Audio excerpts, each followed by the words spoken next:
13-ാം ദിവസം അപ്പത്തിൻ്റെ വീട്. ഒരു വീട് എപ്പോഴാണ് അപ്പത്തിൻ്റെ വീടായി മാറുന്നത്? അപ്പൻ തന്നെയായ എൻ്റെ ഉണ്ണി യേശു തമ്പുരാൻ്റെ വെട്ടം കണ്ട് തിമിർക്കുന്ന രാവിങ്ങ് എത്തിയില്ലോ.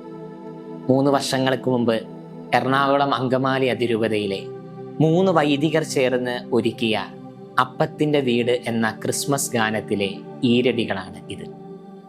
അപ്പനും അമ്മയും മക്കളും അപ്പാപ്പനും അമ്മാമ്മയും തുടങ്ങി വീട്ടിലെ എല്ലാവരും ഒന്നിക്കുമ്പോൾ ഒരു വീട് അപ്പത്തിൻ്റെ വീടായി മാറുന്നു, ഒത്തുചേരലിൻ്റെ ഇടമായി തീരുന്നു എന്നാണ് ഈ ഗാനത്തിലെ പ്രമേയം.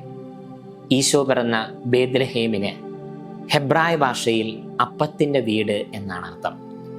കേവലം ഒരു ഭൂമിശാസ്ത്രപരമായ ഇടമല്ല ബേത്ലഹേം. അത് മാനവരാശിയുടെ നിത്യമായ വിശപ്പിന് ഉത്തരം ലഭിച്ച മഹാവിസ്മയത്തിൻ്റെ കവാടമാണ്.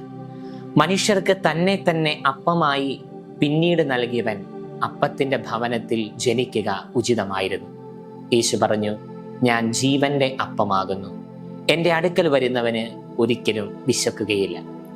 ഭൂമിയിലെ അപ്പം ഒരു ദിവസത്തെ വിശപ്പടക്കുമ്പോൾ ബേത്ലഹേമിൽ പിറന്ന ഈ ശിശുവായ ക്രിസ്തു ആത്മാവിൻ്റെ നിത്യമായ വിശപ്പിന് ശാശ്വതമായ പോഷണം നൽകുന്നു. ഈ നഗരത്തിൻ്റെ പേര് അനർത്ഥമാക്കിക്കൊണ്ട് അവൻ നിത്യരക്ഷയുടെ അപ്പമായി ലോകത്തിന് സമർപ്പിക്കപ്പെട്ടു.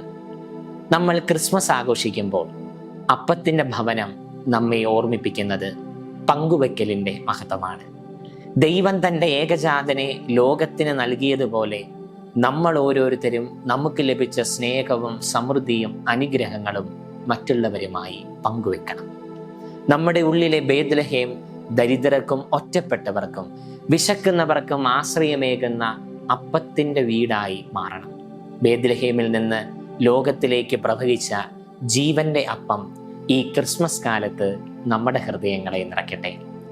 നമ്മൾ ഓരോരുത്തരും സ്നേഹത്തിൻ്റെയും പങ്കുവെക്കലിൻ്റെയും അപ്പമായി, അപ്പത്തിൻ്റെ വീടായി ലോകത്തിന് വെളിച്ചം നൽകട്ടെ എന്ന് പ്രാർത്ഥിക്കുന്നു. ആമേൻ.